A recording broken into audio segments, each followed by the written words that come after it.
Dakle, ja pozivam građane da do 11. marta predaju zahtev za legalizaciju svojih bespravno izgrađenih objekata. Legalizacija ide dobro, imamo veliki broj zahteva i siguran sam da smo blizu kraja da zaista u gotovo potpunosti svi objekti koji su za legalizaciju budu legalizovani. Ima puno nejasnoće i ljudi ne shvataju da do 11. marta neće morati i da plate legalizaciju.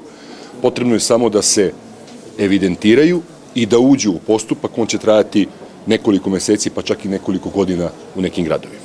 Nikada više neće biti omogućeno da se postupak legalizacije izvrši u skladu sa zakonom i mora svako da shvati da će legalizacija ovoga puta biti dovoljno masovna da se više neće ponavljati.